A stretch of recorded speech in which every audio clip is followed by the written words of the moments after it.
nagtitiwala sa ABS-CBN News and Current Affairs. Mahigit 4 na ang pamilya sa Parañaque sa evacuation center magpapalipas ng gabi matapos lamunin ng apoy ang kanilang mga bahay.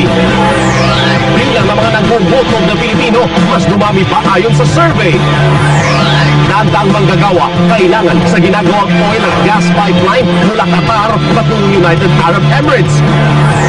Pagtawid pasada para sa mga driver ng jeep at tricycle, hindi pa man na ibibigay presyo ng petrolyo, nagbabadya na uling tumaas.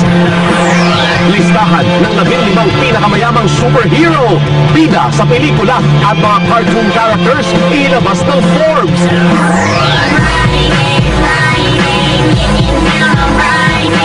American teen singer Rebecca Black at nilalait na kanta niyang Friday, ipinagtanggol ng ilang big-time Hollywood teen celebrities. At Bruno Mars. Hindi binigo ng mga fans sa kanyang concert, Araneta Coliseum, jam-packed.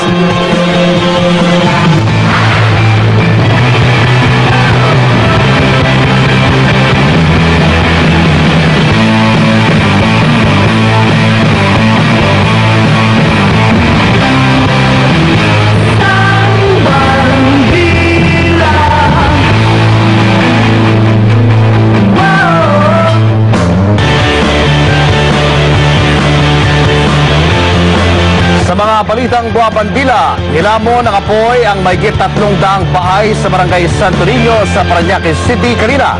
Halos walang naisalbang gamit ang mga residente. Kaya magpapalipas ng gabi sa iba't ibang mga evacuation center ang mahigit 400 pamilyang biktima. At live mula sa Parañaque City, magbabandila si Pia Gutierrez. Pia, kamusta sila dyan sa mga evacuation centers? Julius, magtsatsaga muna sa